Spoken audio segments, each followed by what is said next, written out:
So in this video, I want to talk to you about burnout, your brain, and why you can't stop working. Burnout, your brain, and why you can't stop working. And this is a really important one because I hear from a lot of people. I experienced it myself with my own burnout. And I see it so often when I am working with clients who are at or near burnout. And also when people are coming through at the other end and be like, I just can't believe that I didn't switch off. I can't believe that I didn't take a break. I can't believe that I didn't pay attention to all of these signs. And I want to, in part, tell you that it's not all your fault. Actually, what has been happening, one of these reasons that you've just kept on going, you've kept on moving, you've kept on pushing, you've kept on working, is because of an inbuilt safety mechanism that is in your brain. It's your brain trying to keep you safe, which also sounds like a bit irrational and a bit illogical, right? If our brain was trying to keep us safe, surely our brain would want us to take the break and to slow down and to stop us getting to burnout. So I'm going to explain to you in this video why that is not happening, why that doesn't happen. So let's start very briefly. You've probably all heard varying different analogies about the stress bucket. So in essence, everything throughout the course of our day goes into what we call a stress bucket, and we can visualize it as a glass, we can visualize it as a beaker, we can visualize it as a bucket, we can visualize it as whatever we want. But literally from the minute we wake up in the morning, every single thing goes into our stress bucket throughout the course of the day. So our alarm going off, our first thoughts of the day, what we're wearing, what we're eating, our shower, what we're having for breakfast, what's happening going down the stairs, or if we're in an apartment, going into the kitchen, getting ourselves breakfast, getting ourselves a drink, getting to and from work, whether we're working from home or in an office. Every single one of these things goes into our bucket throughout the course of the day. At the end of the day, when we get home, we get into bed, it's our sleep, it's our REM sleep, the rapid eye movement, the part of our sleep that takes us into a dream state. What's happening during that dream state is our brain is kind of playing out all of the different scenarios and emptying our stress bucket. So it's allowing all of these things that have gone into our stress bucket to disappear, right? So we empty our stress bucket as we sleep at night. Of course, as our stress levels rise, if we find ourselves working in stressful situations, burnout is chronic stress. So chronic stress are high levels of stress over a very, very long period of time. So high stress levels over a very, very long period of time. The first thing that can be impacted when we find ourselves in a heightened level of stress is that our sleep becomes impacted. We begin to sleep less. And again, if we're sleeping less, if the quality of our sleep isn't as it where it needed to be, if we're not getting the amount of REM sleep that we need to process everything that's going into our stress bucket, then every morning we're not waking with an empty bucket. Our bucket might be a quarter full, it might be half full, we might be waking up with it already full. And so throughout the course of the day, it's overflowing. And that's where we find ourselves being unable to cope, unable to function, unable to perform. What also happens, and I've got my little prop here. This is our brain, in case you're wondering. I'm trying to work out which way I'm going because I've flipped my candle. This is your brain. This one, I'm backwards with this, aren't I? This one here is our prefrontal cortex. So the prefrontal cortex is the part of our brain. It's the part of our brain that we're using for this interaction together. It's the part of our brain that we use to have conversations and understand and interact with one another. And the prefrontal cortex is attached to this intellectual part of our brain. So it's attached to where we get our answers from. It's the intellectual part of our brain is where we are positive. We think positively. We are creative. We're able to come up with answers. Again, if you think about when your stress levels rise, you're probably not able to really be that creative. You're not particularly solution focused because everything becomes more and more of a problem. You'll see here that we have our intellectual brain, but we also then have our primitive brain. And in our primitive brain, we have here our, let's have a look, our hypothalamus. And our hypothalamus is where all of the chemical reactions come from in our brain. We have our amygdala here in the middle, which is our fight, flight, freeze response there with our amygdala. And then we have our hippocampus, which is where we store all of our patterns and behaviors. As our stress levels rise, as our stress goes up, we move from the primitive part of our brain and we go into, we move from the intellectual part of our brain down into the primitive part of our brain. So we end up staying in this primitive part. So our fight, flight, freeze, we stay in the part where we've got all these patterns and behaviors. If we think of our brain then as, you know, as a hard drive, our brain is looking for, what did you do last time? How did you survive last time? How did you keep on going? But it's also called primitive for a reason. And this is the key factor when it comes to burnout and why we don't stop. Because our brain, with the amount of stress that we've been experiencing for a high level, our brain has been sending all of these signals to our body, telling us that we're in an unsafe situation, right? That we need to stay on red alert because there's danger, right? Because high stress, our body wouldn't be sending us all of these signals and all of these patterns and all of these chemicals if we weren't experiencing danger. That's what the primitive brain has taught us. If we were to go back thousands of years, we go back to caveman and cavewoman times. That's really where we're talking about when we talk about the primitive brain. We would have been on red alert all of the time. Where was our next meal coming from? Were we likely to be attacked by wild animals? Was there likely to be another tribe that was going to come into our community, into our village, into our tribe and try to damage us or hurt us or take things from us? What was going to happen with the next weather? How are we going to protect our children? How are we going to feed everybody? So that feeling of being on red alert would have been there all the time. But also, if we had gone out to hunt and we had come across a pack of wild animals or just one big wild animal, part of us is thinking, okay, we need to take one of these animals home, right? We need to go in for the kill, we need to hunt, we need to gather, we need to take this back to our tribe.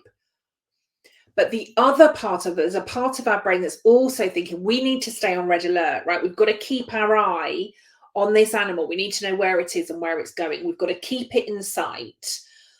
Because if we take our eye off the prize, we will become the hunted and the gathered.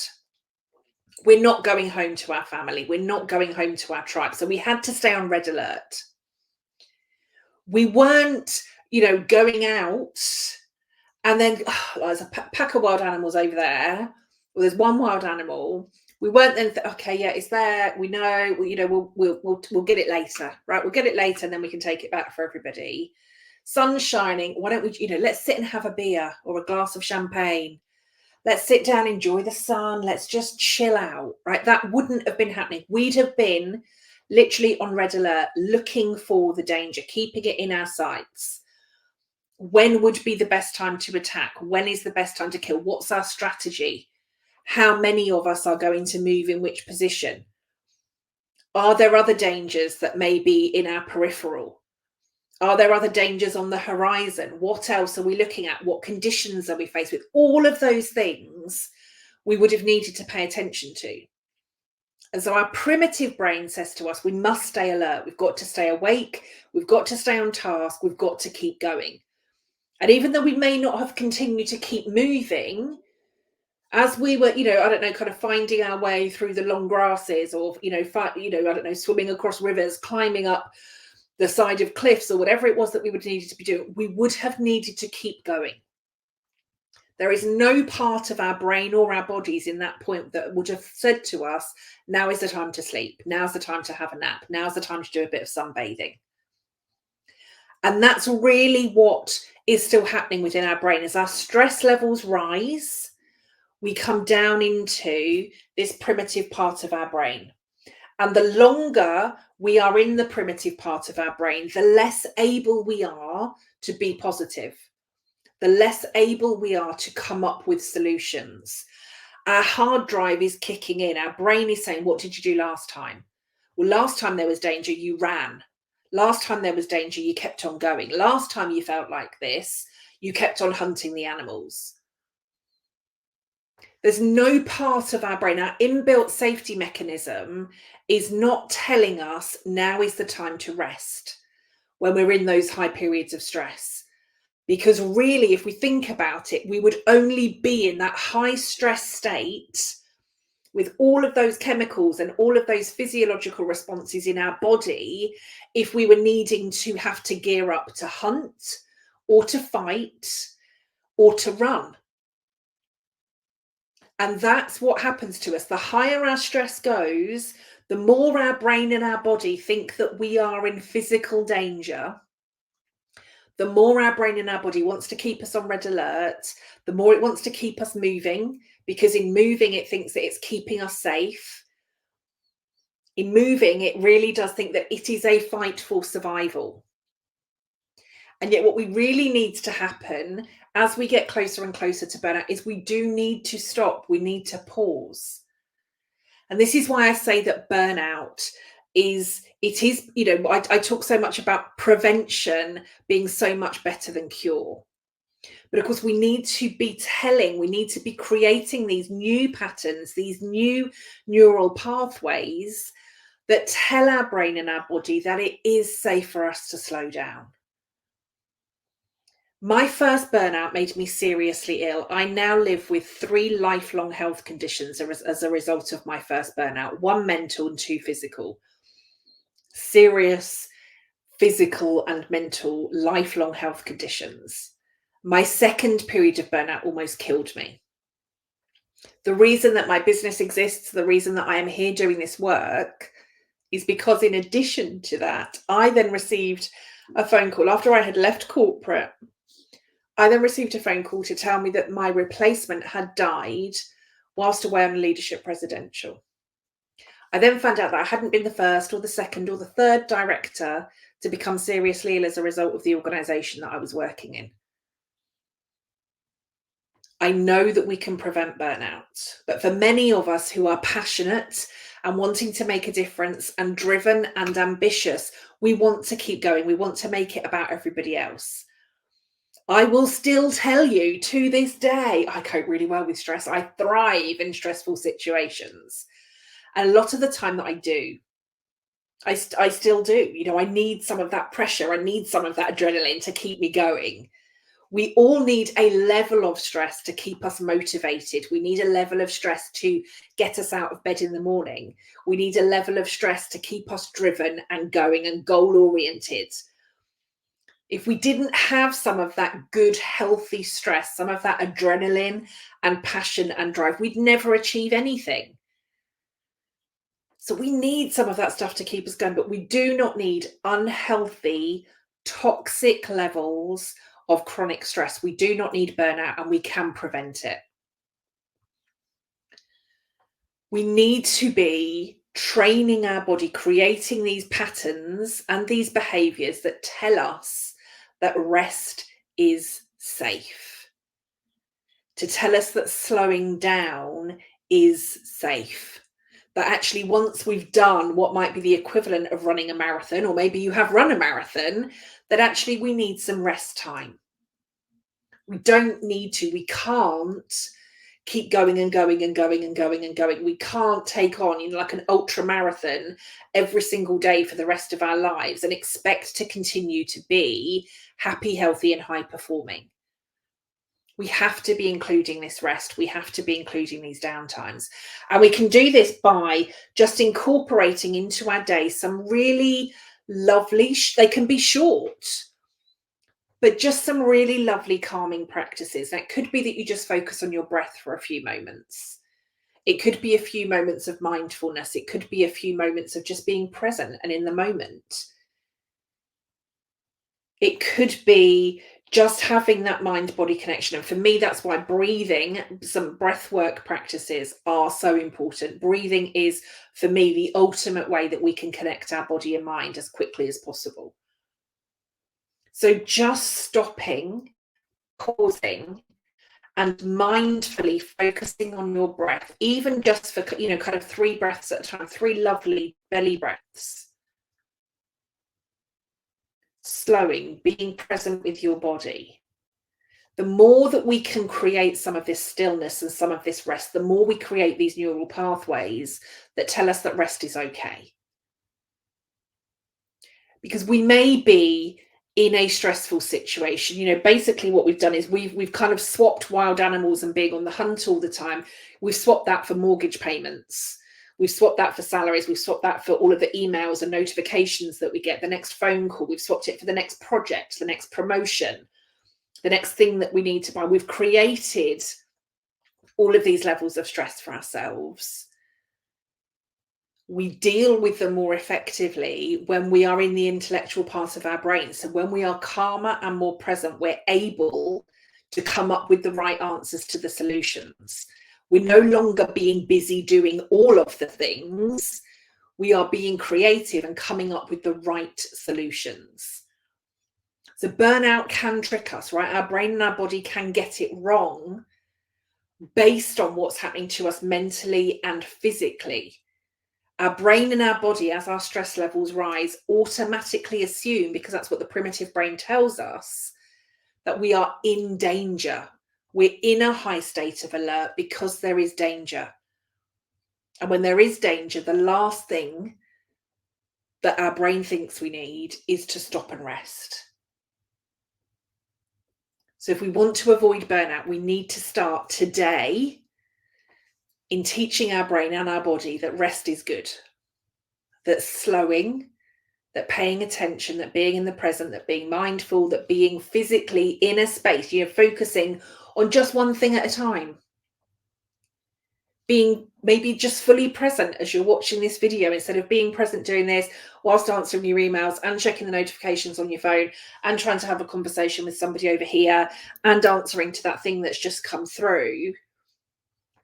Just doing one thing at a time can help our brain and our body to let us know that we are safe. And this is just one of the things that we can do to help us to avoid burnout. Now, the number one cause of burnout is still toxic workplaces. I'm going to be talking to you about that in a future video. But for now, I just want you to know that our brain can get it wrong. Because the higher the stress, the more we go into the primitive part of our brain. The primitive part of our brain assumes that we are in danger and wants to keep us going. That's what's causing many of us to get to the point of burnout. So every day, throughout the course of every day, if you can learn to slow, learn to rest, and learn to be present, that's one thing, just one thing that you can be doing to help yourself to prevent burnout. Hope you found that useful. If you have any questions, if you want more information, if you want to find out how you can join me on my mission to banish burnout in this changing world of work, you can hit subscribe so you know when I've got my next videos coming up. You can give us a follow and a connection request over on LinkedIn. And you can head to kellyswingler.com, where you will find my podcast, all of the burnout resources that you need, including the burnout assessment tool. You can head over there, kellyswingler.com, give us a subscribe here, or head over to LinkedIn. For now, I will see you again next time. Hope you have a great day. If you have found this useful, give us a like and a share, and I'll see you again next time. Take care for now. Bye-bye.